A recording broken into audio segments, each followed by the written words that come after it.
हाँ तो बच्चा पार्टी आज का टॉपिक है हमारा बायो सेवर्ट का नियम। प्यारे बच्चों, ये एग्जाम वी से वेरी वेरी इंपॉर्टेंट टॉपिक रहने वाला है। तो आज की इस छोटी सी वीडियो में हम इसको कंप्लीट वे में पढ़ने वाले हैं, समझ करके चलने वाले हैं कि आप लोगों को ये पेपर में कैसे लिख करके आना है, कैसे रिप्रेजेंट ये करना है।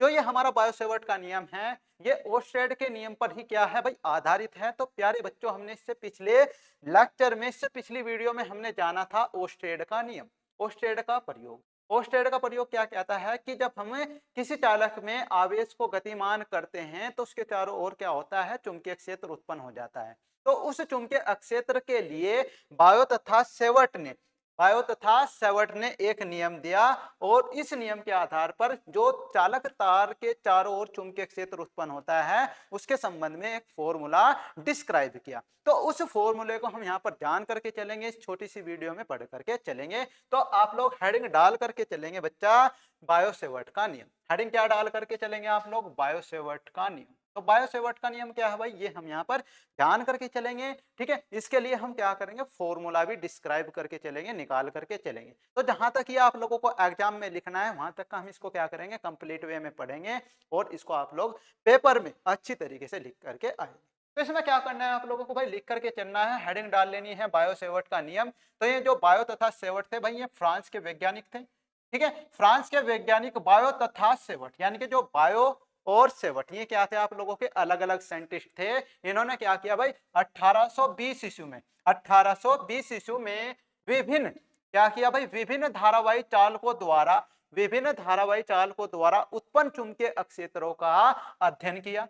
उत्पन्न चुंबकीय क्षेत्रों का क्या किया भाई, अध्ययन किया तथा उनके संबंध में अनेक प्रयोग किए। यानी कि इन्होंने क्या करा भाई, विभिन्न चालक लिए, उनके कारण क्या करा भाई, चुंबकीय क्षेत्रों का अलग अलग अध्ययन किया और इनके संबंध में बहुत से प्रयोग किए, अनेक प्रयोग किए।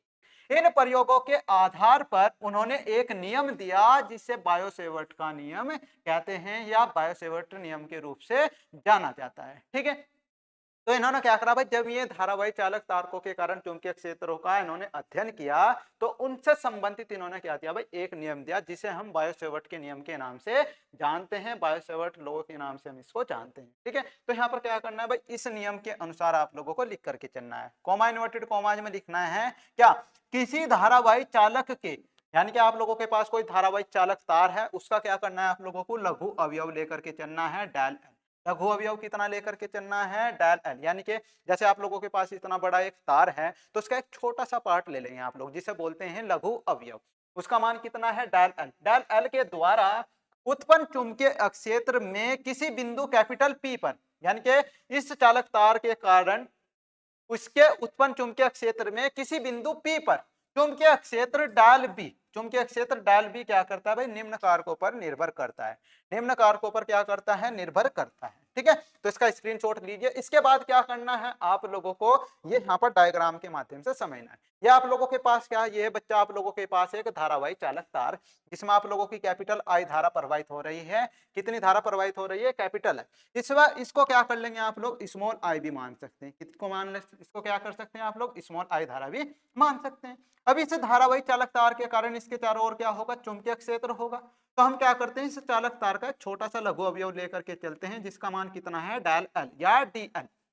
ठीक है, इसको हम डायल एल भी बोल सकते हैं और इसको क्या कह सकते हैं भाई, डी एल भी बोल सकते हैं। इसके चुंबकीय क्षेत्र में आप लोगों का ये पॉइंट पी है, ये क्या है आप लोगों का पॉइंट पी, इस पर आप लोगों का ये चुंबकीय क्षेत्र डायल बी पर ये उत्पन्न चुंबकीय क्षेत्र डायल बी क्या करता है, निम्न राशियों पर निर्भर करता है, निम्न कारकों पर निर्भर करता है। किस किस पर यह निर्भर करता है, इस चालक में बहने वाली धारा पर यह निर्भर करता है।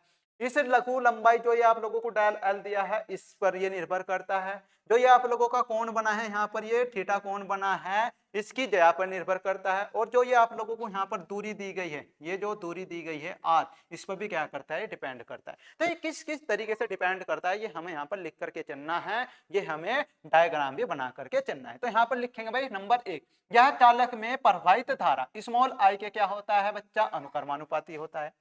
ये चालक तार में प्रवाहित धारा के क्या होता है, अनुक्रमानुपाती होता है। विजिबल हो रहा है ना आप लोगों को, विजिबल हो रहा है ना।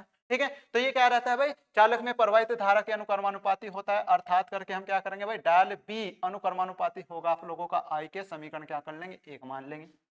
ठीक है। जो ये आप लोगों की लघु लंबाई है डायल एल, इसके भी क्या होता है भाई, ये नंबर 2 यह अवयव डायल एल के क्या होता है, अनुकर्मानुपाती होता है, अर्थात डायल भी अनुकर्मानुपाती कितना होगा, डायल एल होगा। इसको क्या करेंगे आप लोग बच्चा, समीकरण नंबर 2 मान लेंगे। इसको क्या करेंगे, समीकरण नंबर 2 मानेंगे।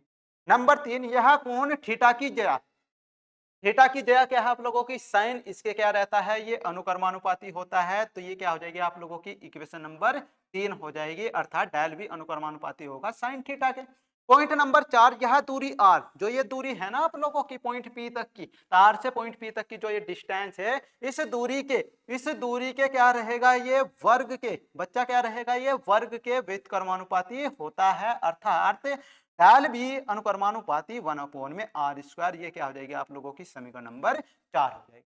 अब कुछ नहीं करना है आप लोगों को, बस क्या करना है, चारों समीकरणों को मिलाना है, और चारों समीकरणों को मिलाने के बाद आप लोगों को फॉर्मूला डिस्क्राइब करना है। ठीक है, तो ये डायग्राम भी आप लोगों को बना करके चलना है। यहाँ पर डायल भी लिखा है तो डायल लिख लेंगे, है ना, डीएल लिखा है तो इसको क्या कर लेंगे, डायल एल आप लोग लिख लेंगे। ठीक है, अब क्या करेंगे बच्चा, आप लोग यहाँ पर लिखेंगे कि चारों समीकरणों को मिलाने पर, चारों समीकरणों को क्या करना है, मिला करके चलना है। तो यहाँ पर लिखेंगे आप लोग, चारों समीकरणों को मिलाने पर, तो जब चारों समीकरणों को मिलाएंगे तो डायल भी अनुकर्मानुपाती होगा I dial L sine theta upon में r²। अब जब हम क्या करते हैं भाई, अनुकर्मानुपाती का साइन हटाते हैं, सिंबल हटाते हैं, तो हम क्या करते हैं, कांस्टेंट लेकर के चलते हैं। तो यहाँ पर क्या करेंगे कि कांस्टेंट लेकर के चलेंगे। कांस्टेंट क्या आएगा आप लोगों का, म्यू नॉट अपॉन में 4 पाई, और ये बाकी जो टर्म है आप लोगों का आई डाल एल साइन थीटा अपॉन में r², ये जो कि तो रहने वाली है। तो ये क्या आ जाएगा आप लोगों का बच्चा, फॉर्मूला आ जाएगा।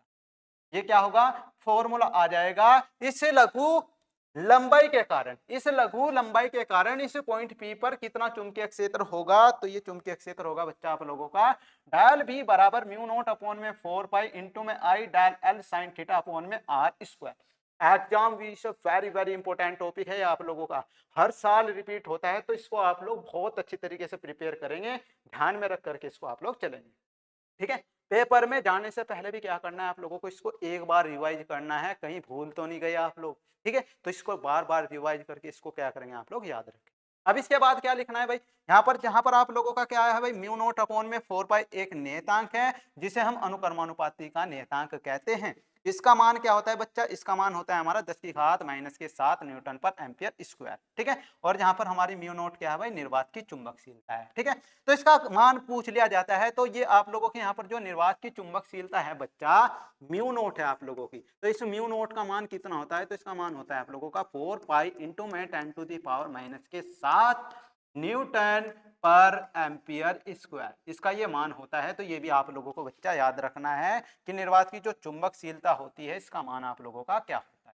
ठीक है, ठीक है, तो ये जब यहाँ पर आप लोग म्यू नॉट का मान रखेंगे, तो ये 4 पाई से 4 पाई कट जाता है, इसलिए इसका मान कितना आता है, 10⁻⁻⁷ न्यूटन पर एम्पियर स्क्वायर ये आता है। ठीक है, तो इसका क्या करेंगे आप लोग भाई, स्क्रीनशॉट लेकर के चलेंगे बच्चा, इसका स्क्रीनशॉट आप लोग लेकर के चलेंगे। ठीक है, इसको अच्छे से प्रिपेयर करना है, लिखना है, और एग्जाम व्यू में एकदम धुआं धुआं कर देना है, इसको उड़ा देना है ना। तो स्क्रीनशॉट इसके ले लेंगे आप लोग, अच्छे से इसको क्या करेंगे भाई, नोट्स बना करके आप लोग चलेंगे। ठीक है, चलिए प्यारे बच्चा, मिलते हैं ऐसे ही नेक्स्ट टॉपिक के साथ, जब तक के लिए आप लोगों को बाय बाय, जय हिंद।